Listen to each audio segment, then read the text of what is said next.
Azerbaijan is that country that you didn't know existed until you watched that James Bond movie, The World Is Not Enough. Nonetheless, this country has a lot to offer. Yes, we are talking again about natural gas, but believe me, there is way more going on here.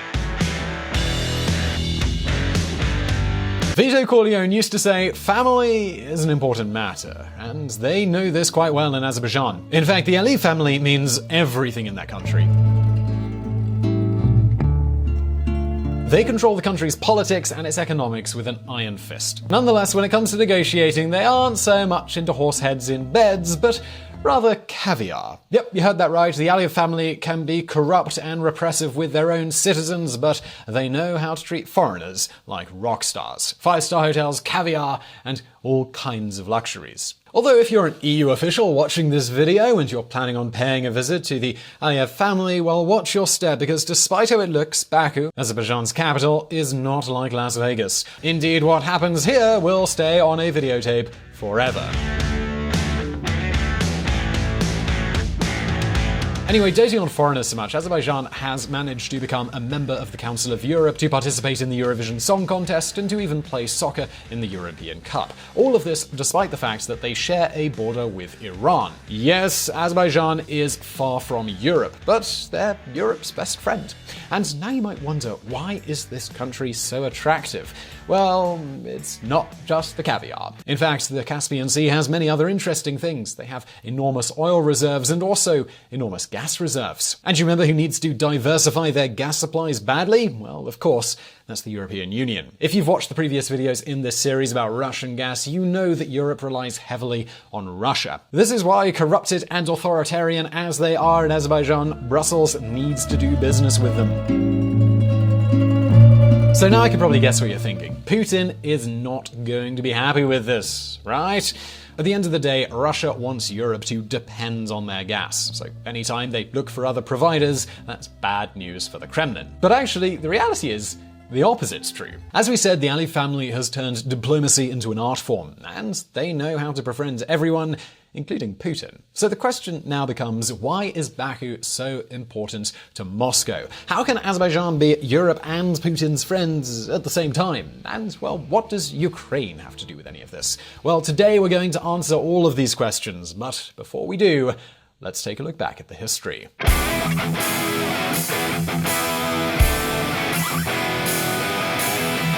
Caviar Diplomacy. May 2014, the Uruguayan soccer player Diego Godin scores the goal that allows Atletico Madrid to win the European Soccer League. Now, if you're American, this probably doesn't mean very much to you, but outside of America, soccer's a bit of a big deal, so millions of viewers from all over the world were watching soccer on TV with a t-shirt that reads, "Azerbaijan, Land of Fire."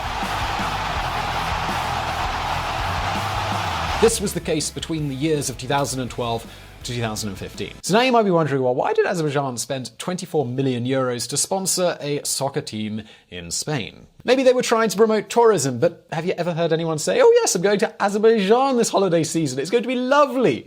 No, me neither. The answer, it has nothing to do with tourism. In 2009, as you might know, Europeans spent several days without gas because there were gas wars between Russia and Ukraine. That was the moment when the European Union had started looking for alternative gas suppliers. At the same time, Azerbaijan was enjoying a gas boom.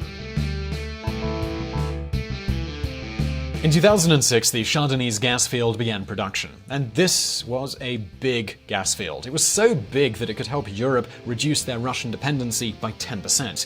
In other words, Europe was desperately looking for suppliers, and Azerbaijan was desperately looking for buyers. Love was in the air. But as you know, love, it needs a spark, it needs a little passion, and this is where the so-called caviar diplomacy comes in. You see, nobody likes to do business with a dictatorship, but in Baku, they have money to buy just about everything. Now normally no one's willing to sponsor the European Games because they're kind of like the Olympics, but they're a lot smaller and they make no financial sense. But this wasn't a problem because Azerbaijan was happy to pay with their oil money. Valencia, a Spanish city, no longer possible to host Formula 1 there? No problem. Azerbaijan pays with their oil money. Maybe needs sponsors for the European Cup. Again, no problem. Azerbaijan's got that oil money and they're gonna pick up the bill. No matter if we're talking about the brand, Azerbaijan, Land of Fire, or SOCAR, which is Azerbaijan's oil company, the Aliyev family money is everywhere. And this explains news like this. Euro 2020. Get ready for games from Bilbao to Baku and more minnows. Yes, you heard that right. The next Euro Cup will be played in 11 countries, and that includes Azerbaijan, despite not being European and not really having a strong tradition of soccer. With these kinds of events, Azerbaijan has a great chance to improve their image and buy political goodwill. Thanks to this, nobody has any problem with building all of the pipelines they want. This is how we have the South Caucasus pipeline, which connects the Caspian Sea with Turkey and crosses Georgia. This one has been in operation since 2006 and looks like this on a map.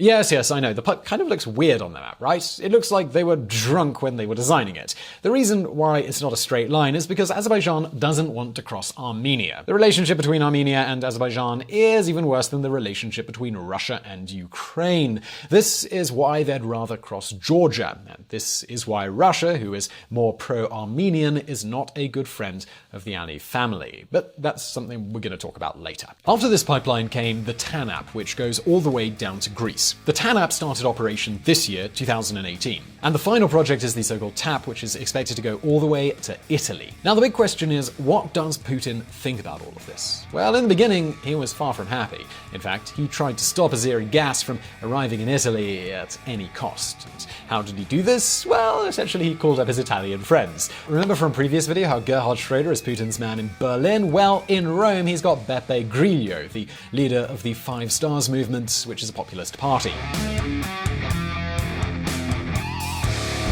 Watch out for connections between Russia and the Five Stars movement. And this is why Beppe Grillo used to say things like this. Want to make this pipe in Puglia rather than any other place? We will bring the army if necessary.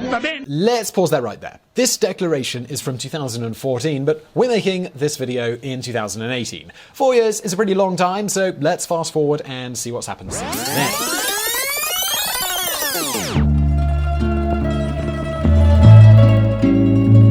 Everything remains at home. Every dynasty has a godfather, and this is the story of Heydar Aliyev. He started his career as a KGB spy. For 25 years, he was sort of the James Bond of Baku. Then in 1969, Soviet General Secretary Leonid Brezhnev named him the leader of the Soviet Republic of Azerbaijan. His political career, it soared until the 1980s when he had problems with later General Secretary Mikhail Gorbachev.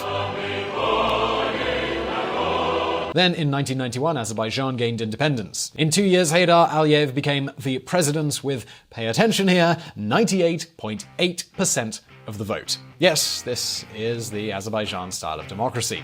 Nonetheless, Heydar, he was a man of compromise. He used to be a good communist, but he easily adapted to the capitalistic framework. In less than a year, he signed the so-called contract of the century. BP, Exxon, Chevron, and the Norwegian Statoil. They all wanted to have their share of Azerbaijan's gas and oil. And Aliyev, he was happy to give it to them in exchange for a juicy 80% of the profits. In fact, remember that James Bond movie I mentioned earlier, The World Is Not Enough? Well, that movie opens with a scene where Pierce Brosnan is driving a car through oil rigs in their country. And as a side tip, by the way, James Bond is an amazing geopolitical compass. Anytime they choose a location for shooting, it's because that country is very interested in appearing in a movie.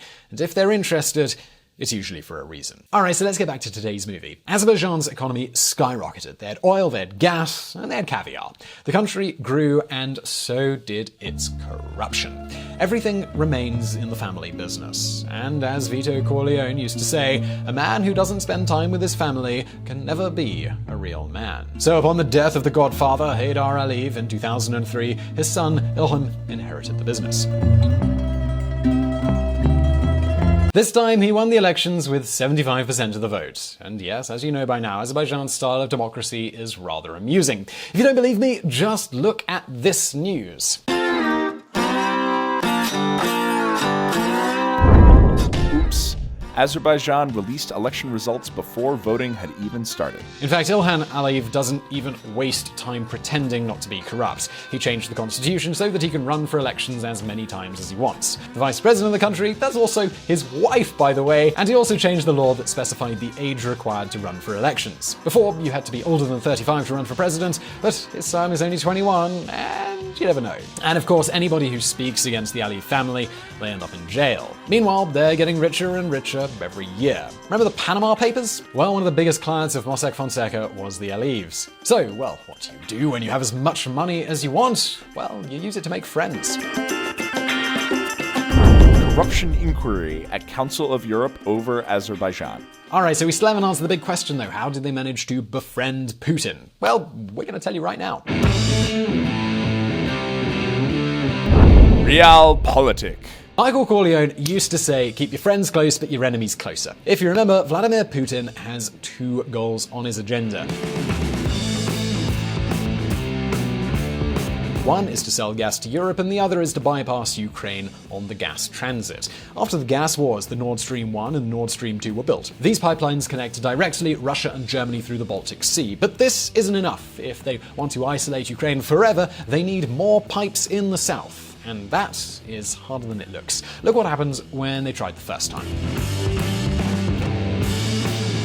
Bulgaria suspends South Stream gas pipeline project. Unlike Azerbaijan, Putin isn't so brilliant when it comes to diplomacy. The Crimea invasion cost him a lot of economic sanctions and made Europe stop the pipeline that the Kremlin wanted to build. So Putin, he had to look for a better strategy. And with this in mind, the Azerbaijan pipe, it didn't look so bad anymore. You see, if Europe is investing in having a pipe in the south to get gas from Azerbaijan, Russia can also send their gas through it. And this is how the Turk Stream was born. Turk Stream is another pipe that goes from Russia to Turkey. But once it gets to Turkey, you can also connect it with the other pipe that goes to Italy. Just have a look at this map.